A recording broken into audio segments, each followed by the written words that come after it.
Anyway, so I'll tell you what go on.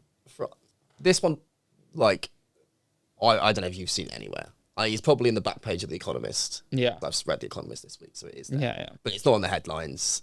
It's not on BBC News, let's be honest, because it's the French local elections. Like, this really is the minor of the minor, unless you're a French person. Yeah. But important lessons. Very important, because obviously, if you didn't know, next year is the presidential election in France. And you might be thinking, oh, yeah, Macron's there, he'd be fine. No. This is Macron's second term that he's in. He can't run again. Constitutionally, he can't run again. And anyway, Macron's on like 32% approval rating right now. He's doing stinky. The French don't really like him. Which is surprising, actually. Like, I see him now, and I don't know if you saw, he did that video when the French... The submarine launch. You knew exactly what I was going to say. Did the submarine launch, cool. And they were singing the French anthem with all the Navy. Navy. And I was like, he knows how to God damn it. And like, especially now, they're the only country in Europe that has a nuclear arsenal that's independent of America. Well, there's only 2 countries in Europe that have a nuclear arsenal, and ours is not independent of America, and theirs is. But, I don't know. He looks sick. And obviously, he did this big speech at Davos with his sunglasses on because he's got an eye condition. That was also pretty cool. What was the line that he said, the meme that became viral? I forgot now. We'll find it. Probably just me, Macron. No. So next year, it's the presidential elections in France. Macron can't run again. So the real question on their mind is, it's been happening now for the last decade, but is Le Pen and the Front National, the far-right party in France, and their successor, who's probably going to be their presidential candidate, does this election mean they're going to win next year? Undecided, I would say. By the way, for anyone really desperate, the meme was for sure with the glasses in Davos. Sure. I mean, there's elections all round. The main context of this is that, of course, now it's looking like the far right is really ahead in the polls. But there was also a big issue about the far left. The scenario that looks like certain that would let the far right be elected is if we go to a far right national rally versus far left France Insoumise Mélenchon candidate, who is certainly the most prominent figure on the left in terms of visibility. Most polls have that as a kind of 75-25% race for the far right. Absolute stomping. So that is an outcome that for the centre and the centre-left has to absolutely be avoided.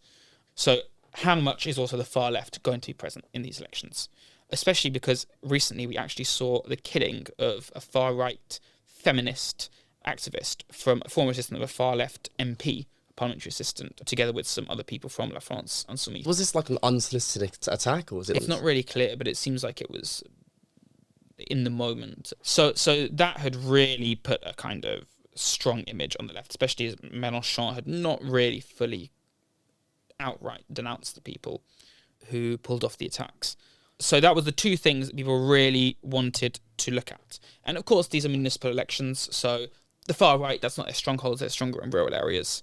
But we saw after the first round that they looked in a prime position in Nice. They retained Perpignan in their first round, which is the only major city they had from last time. And they took a lead also in Toulon. Important to say, in Nice, it was a bit different. They backed a former centre-right candidate who now allied with them, so it wasn't the National Rally per se. Yeah, and he's got like local history there, so he's got the incumbency factor. So, but in the second round, we saw Toulon, then a kind of front of the more centrist parties coming together and defeating them in Toulon. We did see the election in Nice, but really no success anywhere else. And in fact, in many places, the far right pulled out, so the centre-right may be able to have a stronger advantage. One of these being Paris, where we saw the centre-left not wanting to work with the far left and being able to win without them.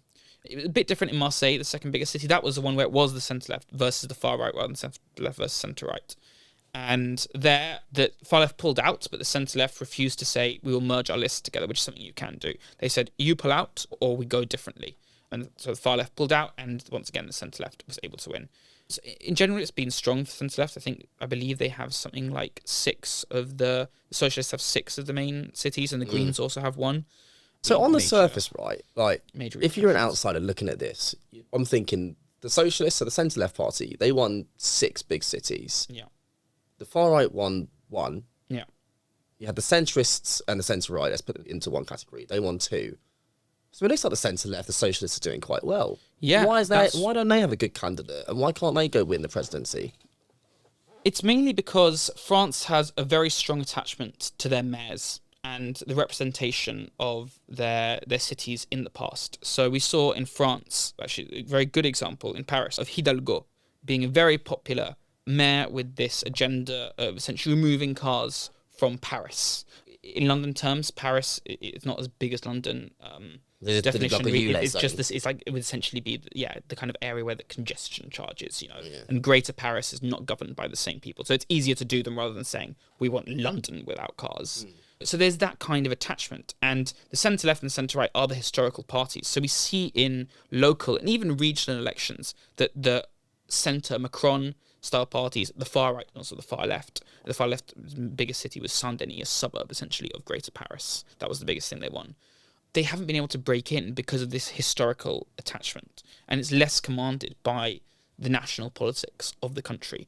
But as I was saying, Hidalgo, we saw her win Paris convincing last time, but when that went to a national level, she got less than 5% of the vote. She got the worst result in socialist history.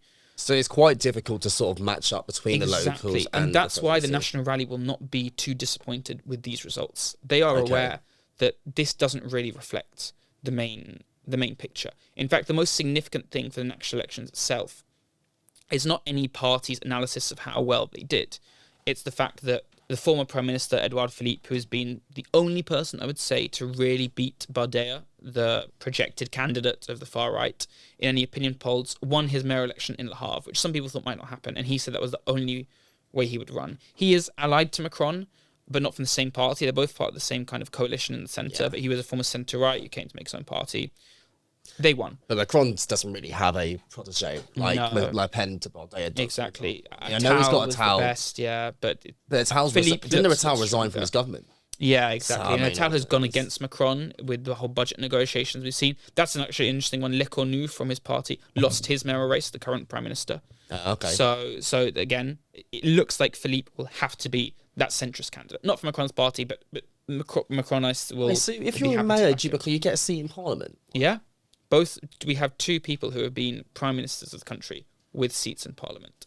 So there's a strong local devotion to the. So how does Parliament get built in France? I thought Parliament would be built from the Department of Constituencies. Yeah, it is built from the constituencies. This is different because we had general elections last year. But you don't have to be from the parliament to be prime minister, like in many countries. Oh, I So see. that's I why. see. So, So it's part of the government rather Yeah. than the legislature. exactly. Okay. So that's it's inconclusive. The first poll, interestingly, has come out. Of course, it's still just one poll. Has actually put, which is the first one in a while, has put Philippe ahead of Bardella in a projected second round. So that's looking good for them. It's one poll. So Jean-Philippe, that's Gordon Ramsay's Edouard Philippe. Edouard That's right. Philippe. So we'll see. But I think the truth is, it's inconclusive. And the best take that there can be is that we've seen in many cities, of course, that might transfer to the rural side, the parties of the centre and left have been able to group together and go against the far right.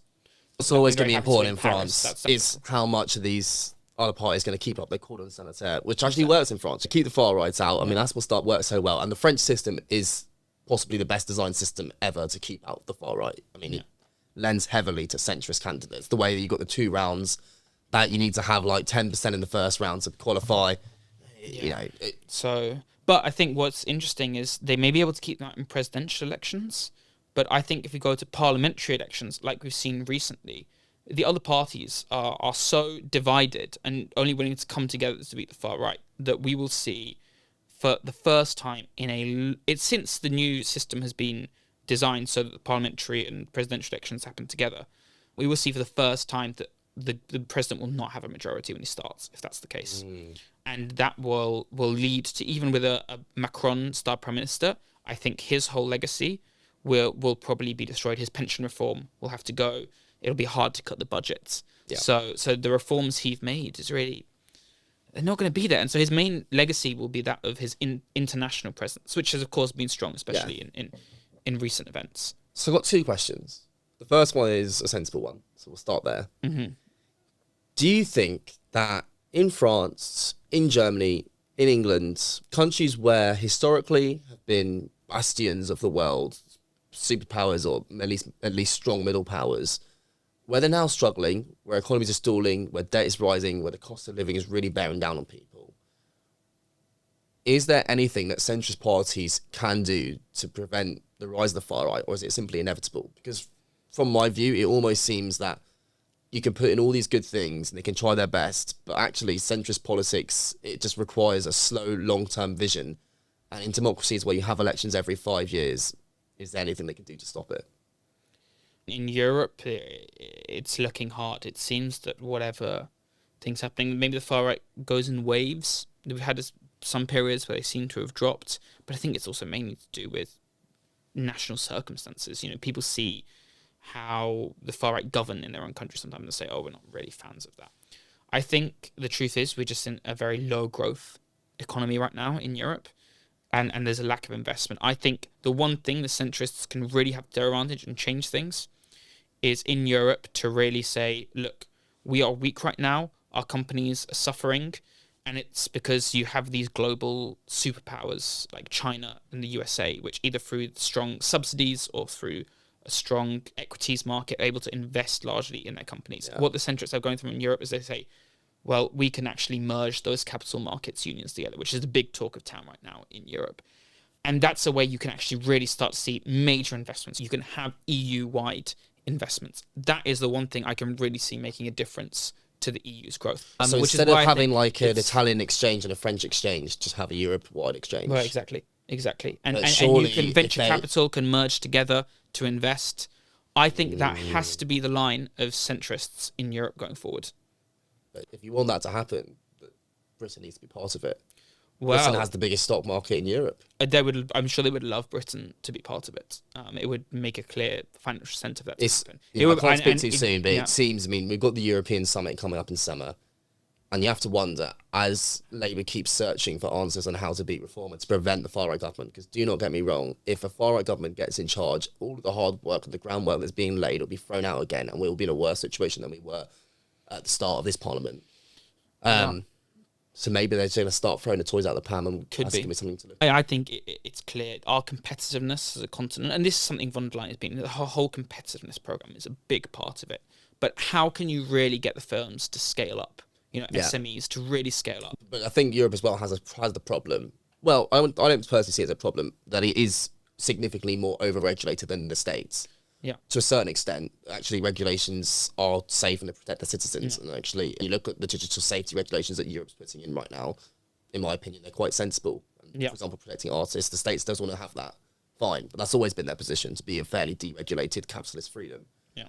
But like you say, you can't have your cake and eat it. So and that's been a lot of, obviously the whole EU regulatory state model on competitiveness has been a strong pillar of the EU. A lot of economists, there's a great book by Philippon talking about how that has led to lower costs for the EU, telecoms, airline prices compared to the US. These things have gone down, but undoubtedly, the anti-merger element of it, we saw the bank block deal between Germany and Italy, BPM, being blocked last year. The scalability is more of an issue. But we've seen von der Leyen talk more about national champions now, bringing that forwards and looking towards a more state-led kind of model, which is totally against the EU's historical practices. But I think it's an acceptance and get the support for the SMEs. Get with the bloody times. That is how they're going to compete with China. Well, yeah, it's true. But the US has cancelled the Inflation Reduction Act. That's a big help for the car industry in Europe. So well, yeah. The UK so they're still very much behind on China. We will see. So what's your silly question then? Is there a country in Europe that has as cool party names as France? I'm just thinking. So they've got Unsubmissive France is the name of the far left, led by Mélenchon. Yeah, that would be. You've got Renaissance, led by Macron. I mean, Renaissance is a hard fucking name. Yeah. And then you've got, what's the Macron's Le Pen's party called again? National Rally. National Rally doesn't go that hard. Renaissance, but Unsubmissive France, I think it's absolute. It is a great name. Well, see, I guess the Greens are just a bit lazy because obviously they're used to the environmental Socialist Party. Yeah. Socialist Party. The right's the Republicans. Conservatives. I'm trying to think. I think the worst one I've ever seen certainly was in Slovakia, which is like, I mean, the Independent Group for Change. The Independent Group for Change. Oh. Change UK. How many names did they have for a party that lasted 4 months? God. Yeah, I'd say the worst one ever was a party that's now called Slovakia and used to be called Ordinary People and Independent Personalities. I mean, how that comes to mind to call a party, I don't know. Right. But, well, I mean, Pirate Party is a pretty cool name for... Is that the one in the Netherlands? No, there's Pirate Parties everywhere. I'm sure the Dutch have one. Where they were the biggest is in the Czech Republic. But it's a whole ideology, pirate politics about like e-democracy and anti-copyright kind of rules. Oh, well, we'll put it out there as a challenge. Yeah, give us your coolest name. Give us the coolest party names. Maybe I'll do a feature next episode. I'll come up with some cool party names. But so far, unsubmissive France has taken the biscuit. I think that's absolutely brilliant. Is pretty good. Yeah, I can't think of. But anyway, look, I'm waffling on Short on about time. nonsense. But I think it's personally quite interesting, but it's fine. It's relative nonsense.